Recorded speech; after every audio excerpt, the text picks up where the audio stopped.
আসসালামু আলাইকুম। আসসালামু আলাইকুম ওয়া রাহমাতুল্লাহ। সম্মানিত দর্শক, আপনি দেখতে পাচ্ছেন আমি রিফাতের বাড়িতে আলহামদুলিল্লাহ আসছি। তো আপনারা অনেকেই কিন্তু কমেন্টে বলতেছে যে রিফাত কোথায়, রিফাতকে দেখতেন। আসলে রিফাত কয়েকদিন যাবত অসুস্থ ছিল, এই জন্য রিফাতকে আগেই বাড়িতে পাঠাইছি। যেহেতু ছোট মানুষ, তার এখানে তার মা থাকে না, মা থাকে তার বাড়িতে। তো দাদিও, তার নানিও মুরগি মানুষ, তার নানা মুরগি মানুষ।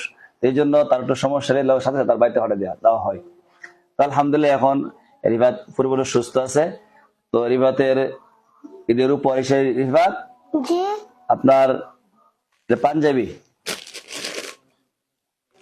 জি এটা আপনি ঈদের দিন গায়ে দিবেন, ঠিক আছে? জি আর আপনার জন্য ফল আনা হয়েছে, এই ফলটা আপনি খাবেন, ঠিক আছে? আপনাকে সারা দেশের মানুষ আপনাকে ভালোবাসে, মহাব্বত করে, এতে আপনি খুশি না বাজার? খুশি। খুশি? জি খুশি হলে হাসি দেন না দি।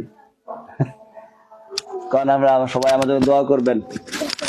বেড়ে গেছে গা কোন আপনারা সবাই আমার লাগি দোয়া করবেন। সবাই বিপদের জন্য দোয়া করবেন, আর সবাই ঈদ মোবারক দেন। এদিকে চাই দেন, কারণ আপনারা সবাই ঈদ মোবারক। আপনারা সবাই ঈদ মুবারক। আমরা সবাই আসবো আপনাদের বেড়াতে, কোন সবাই আসবেন আমাদের বাড়িতে বেড়াতে।